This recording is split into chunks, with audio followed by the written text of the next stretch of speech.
नमस्कार दोस्तों, स्वागत है आपका न्यूज़ का सही चैनल में। आज का हमारा टॉपिक है करंट अफेयर से बजट। बजट अर्थात वार्षिक वित्तीय विवरण, जिसका उल्लेख हमारे संविधान के अंदर किया गया है। ये बार बार बताया जाता है, नए बच्चों के लिए खासकर ये है कि बजट शब्द का इस्तेमाल हमारे संविधान में नहीं किया गया है। उसकी जगह पर वार्षिक वित्तीय विवरण का उल्लेख किया गया है। ये शब्द आपको मिलेगा आपके संविधान में लिखा हुआ, और इस पर परीक्षा में प्रश्न भी कई बार आ चुका है कि बजट के अंदर किस प्रकार के शब्द का प्रयोग किया गया है। तो आपका आंसर होगा वार्षिक वित्तीय विवरण। यह बजट एक प्रकार का धन विधेयक है, धन विधेयक भी कहा जाता है इसे, और आर्टिकल 12 में, आर्टिकल 112 में इसका उल्लेख है। पहली चीज़ यहाँ पे एक चीज़ और बता दूँ, ये बजट जो है हमारा 2022 और 23 का है वित्तीय वर्ष। यही वित्तीय वर्ष है 2022-23, जिसे हम लोग वार्षिक वित्तीय विवरण कह रहे हैं। इससे संबंधित कुछ महत्वपूर्ण फैक्ट ये है कि पहला बजट जब पेश किया गया तो किसने पेश किया था? तत्कालीन जो वित्त मंत्री थे षणमुखम शेट्टी के द्वारा पेश किया गया था। दूसरी चीज़ है, वर्तमान में जो बजट पेश किया गया है वह वित्त मंत्री निर्मला सीतारमण के द्वारा पेश किया गया है, और इनका ये लगातार चौथा बजट है। ये पेश किए जाने के मामले में चौथी बार लगातार वित्त मंत्री निर्मला सीतारमण जी के द्वारा 2022-23 का बजट पेश किया गया। सबसे अब परीक्षा में प्रश्न पूछ किया गया, ट्रेडिशनल में चले जाए स्टैटिक जीएस के अंतर्गत, तो सर्वाधिक बार बजट जो पेश किया गया वो मोरारजी देसाई के द्वारा पेश किया गया, जो कि 10 बार था। ध्यान दें, सर्वाधिक बार बजट पेश किया गया किसके द्वारा? मोरारजी देसाई के द्वारा, जो कि 10 बार था। पुराने फैक्ट में चले जाए थोड़ा सा और कि जो 2021 और 22 का जो बजट था वह पेपरलेस बजट था। कैसा था? यानी पेपरलेस बजट अर्थात डिजिटल बजट था। कैसा था? डिजिटल बजट कहलाएगा ये। अब जो वर्तमान बजट है यानी 2022-23 का जो बजट है, इससे संबंधित जो महत्वपूर्ण जानकारियां हैं, जो योजनाएं परियोजनाएं हैं, उससे संबंधित चीज़ें हम लोग यहाँ पर देखेंगे।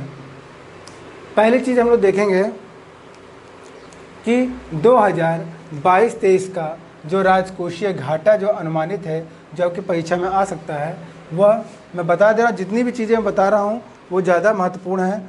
कुछ चीज़ें जैसे हैं और जो इम्पोर्टेंट चीज़ें होंगी वो मैं आगे धीरे धीरे आपको करंट अफेयर के माध्यम से बताता रहूँगा, लेकिन ये सबसे ज़्यादा इम्पोर्टेंट है, इसको ज़्यादा फोकस करें। बाकी तो आप लोग पढ़ते रहते हैं, इसको अगर अच्छे से देख के जा रहे हैं तो इम्पॉर्टेंट जो क्वेश्चन होते हैं, ये चीज़ मैं आपको लोग को बता दूं, जो इम्पॉर्टेंट क्वेश्चन है वो क्वेश्चन गलत नहीं होने चाहिए। ठीक है, तो ये ज़्यादा इम्पॉर्टेंट चीज़ें हैं। तो 2022-23 का जो राजकोषीय घाटा है वो अनुमानित किया गया है 6.4%, और पिछले वर्ष का जो घाटा था वो 6.9 है, जो कि अनुमान से 0.5% कम है। ध्यान देंगे, जो 2022-23 का जो राजकोषीय घाटा अनुमानित किया गया है वह 6.4% है। राज्य का राजकोषीय घाटा जो अनुमानित किया गया है वो 4% तक का किया गया है अपनी जीडीपी का। ठीक है, आर्थिक वृद्धि दर कितनी अनुमानित की गई है? तो 9.27%। ये ज़्यादा इंपॉर्टेंट है, इसको भी याद रखें, 9.27%। तो 9 का आंकड़ा है 9.9 27 यानी 9.27% जो है आर्थिक वृद्धि दर अनुमानित की गई। राजकोषीय घाटा बार बार बोल रहा हूँ 6.4%, याद रखेंगे। इस बजट में अमृतकाल अवधि का उल्लेख किया गया। अमृतकाल अवधि जो है वो 25 वर्षों की होगी। कितने वर्षों की होगी? 25 वर्षों की। ये भी परीक्षा में प्रश्न आ सकता है कि अमृतकाल की अवधि कितने वर्ष की होगी? 25 वर्ष, 45 वर्ष, 50 वर्ष, 20 वर्ष। तो आपका आंसर होगा 25 वर्ष। ठीक है, 4 प्राथमिकताएं तय की गई हैं इस बजट के अंदर। क्या क्या? पीएम गति शक्ति, याद रख, इसको याद करेंगे, पीएम गति शक्ति, समेकित विकास, उत्पाद संवर्धन एवं निवेश, सनराइज अवसर, ऊर्जा संक्रमण और जलवायु कार्य। चौथा जो है निवेश एवं वित्तीय मदद, निवेश एवं वित्तीय मदद। ये 4 जो है प्राथमिकताएं हैं। परीक्षा में प्रश्न पूछा गया बजट के अंतर्गत कितनी प्राथमिकताएं हैं, तो आपको याद रखना है, उन प्राथमिकताओं का नाम भी याद रखना है। पीएम गति शक्ति, समेकित विकास, उत्पाद संवर्धन एवं निवेश, सनराइज अवसर, ऊर्जा संक्रमण और जलवायु कार्य, और अंतिम में निवेश एवं वित्तीय मदद। पीएम गति शक्ति को बढ़ाने के लिए कितने इंजनों का उल्लेख किया है? तो आपका आंसर होगा 7 उल्लेख। पीएम गति शक्ति को बढ़ाने के लिए, इसको बढ़ाने के लिए कितने इंजन का उल्लेख किया गया? 7 इंजन का उल्लेख किया गया है। वो 7 इंजन कौन से हैं? तो आसानी से आप याद कर सकते हैं, दिमाग में रखेंगे। पहले सड़क मार्ग आता है, फिर रेल मार्ग आता है, फिर हवाई मार्ग आता है, फिर जल मार्ग आता है। तो जल मार्ग पहले याद कर लीजिएगा।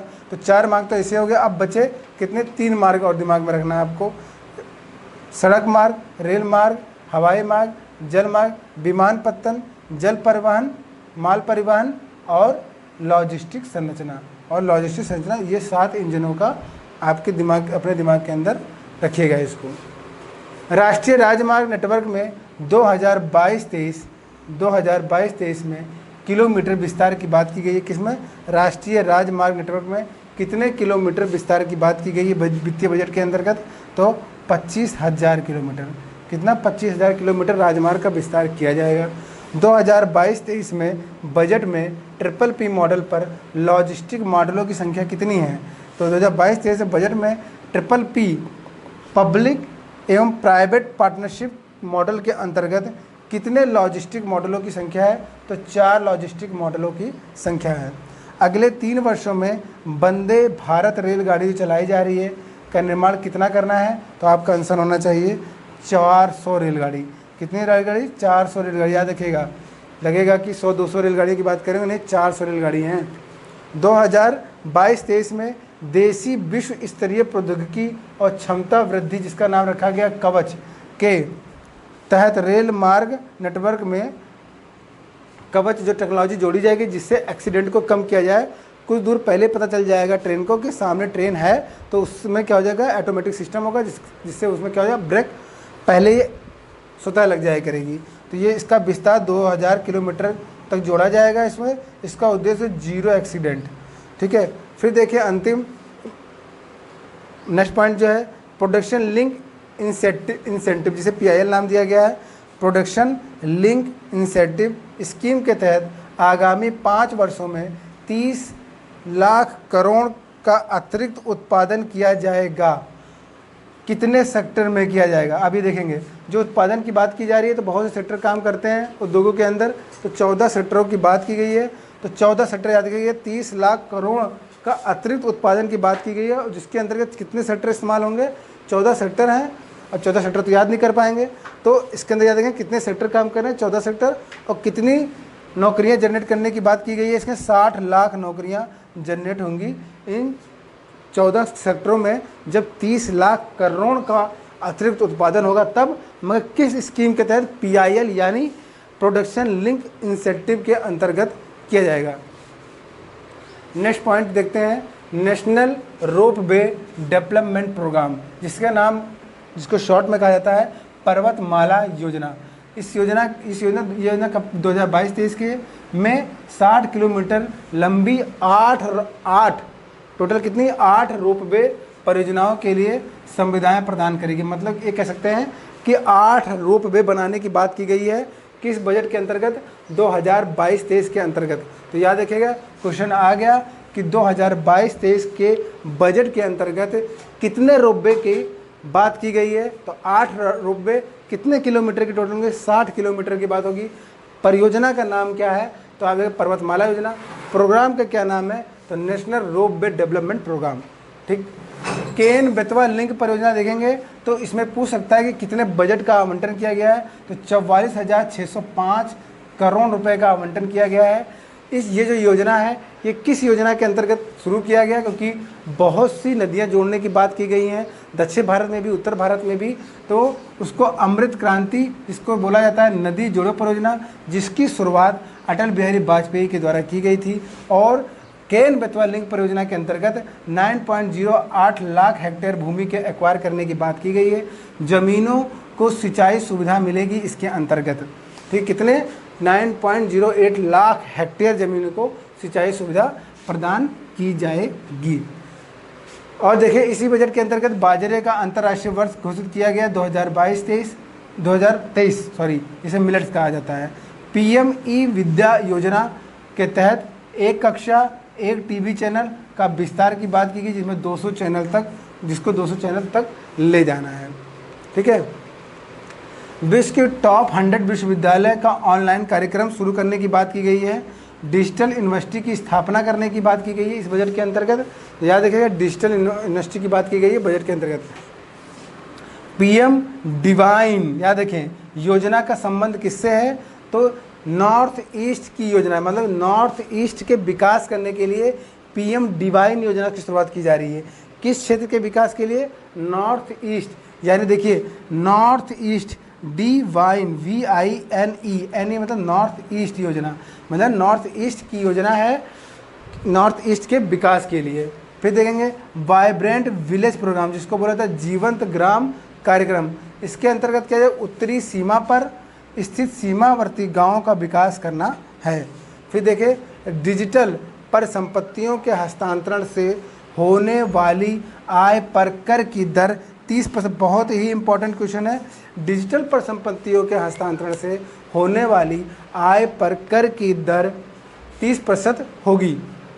ये बहुत ही इम्पॉर्टेंट है, तो 30% की दर होनी चाहिए, ये बहुत इम्पॉर्टेंट है। RBI द्वारा 2022-23 डिजिटल मुद्रा जारी किया जाएगा। 2022-23 डिजिटल मुद्रा जारी करने की बात की गई है किस बजट के अंतर्गत? 2022-23 का डिजिटल मुद्रा कब? 2022-23 में। किसके द्वारा? RBI के द्वारा। डिजिटल मुद्रा यानी क्रिप्टो करेंसी के ऊपर, क्रिप्टो करेंसी से होने वाले लाभ के ऊपर जो 30% का आय पर कर जो लगाने की बात की गई, वो क्रिप्टो करेंसी को ध्यान में रखते हुए ही कहा गया है। वही चीज़ लिखी जा रही है कि डिजिटल परिसंपत्तियों के हस्तांतरण से होने वाली आय पर कर की दर 30% होगी। बहुत इंपॉर्टेंट है।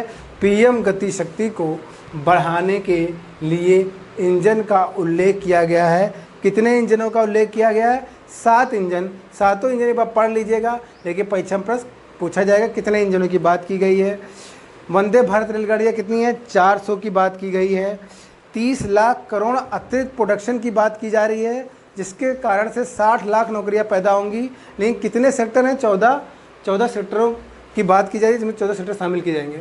इस प्रकार से आप देखेंगे ये जो बजट है, मैंने बहुत कंसाइज करके बहुत इंपॉर्टेंट फैक्ट लेके मैंने आपको बताया है। और भी कुछ चीज़ें अगर इंपॉर्टेंट लगेंगी तो आगे करंट अफेयर में मैं उसको ऐड करता रहूँगा। उम्मीद करता हूँ ये वीडियो आपको काफ़ी पसंद आया होगा, इसलिए इस वीडियो को अधिक से अधिक लाइक, शेयर और सब्सक्राइब करें। आज के लिए इतना ही, धन्यवाद।